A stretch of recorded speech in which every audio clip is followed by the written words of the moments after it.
Hi guys, I'm Thalita. And I'm Leo. And today we're going to talk to you a little bit about the verb to be and the simple present. So let's get started.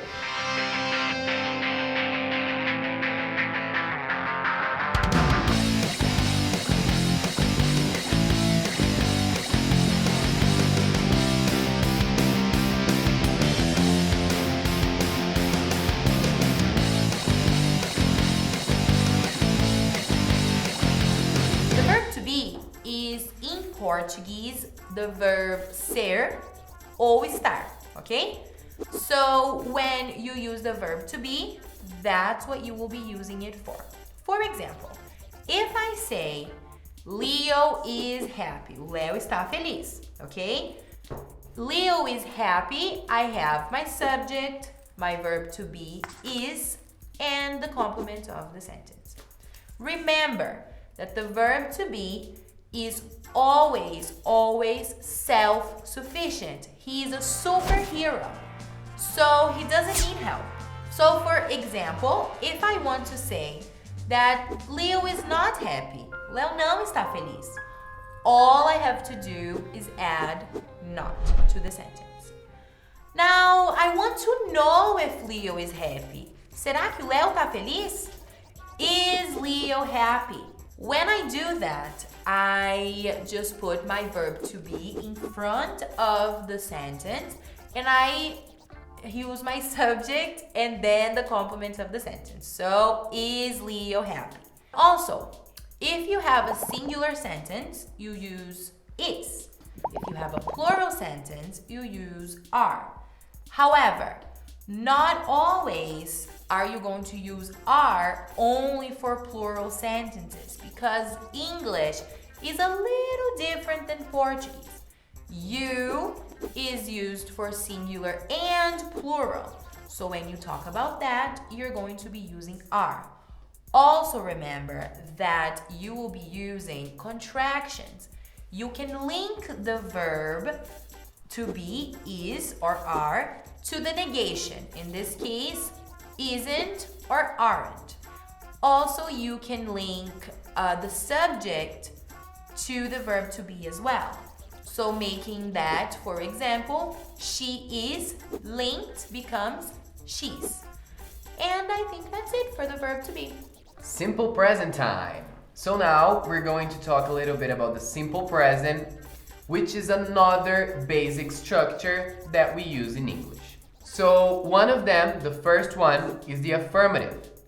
Every time we want to create an affirmative sentence, we use the structure and the order of things as we do in Portuguese.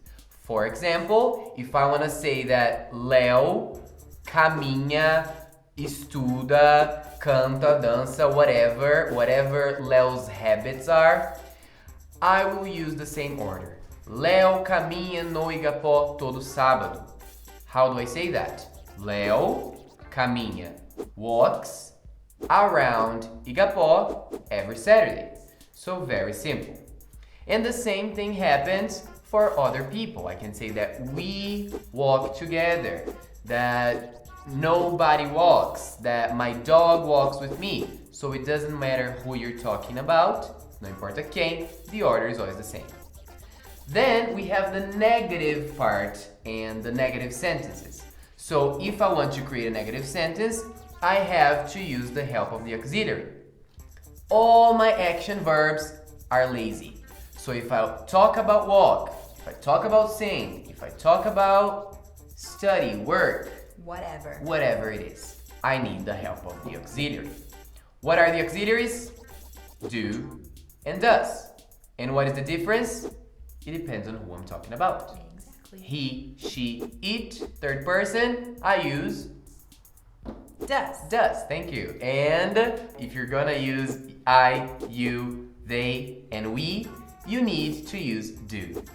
For example, I walk around Igapó, but she Doesn't. So what do? You add the auxiliary does and the negation not. So she doesn't walk around Igapó, but I do. So if I want to create a question and ask her, for example, se ela quer caminhar comigo. O quer também é um habit, é um fact about her. So I can say, do you want, I use the auxiliary again, do you want to walk with me around Igapó? Yes, I do. Thank you, let's go then. Let's go. Alright, so questions in negative sentences, you need the auxiliary. Do or does, depending on who you're talking about. What happens if we have the auxiliary does and my verb walks in a negative sentence? You can't do that because when we have the auxiliary, it already has the S there. So the verb, as it is lazy, it just doesn't hold the S anymore. Oh, okay. So it doesn't take the S and you don't conjugate Exactly. the verb. Got it.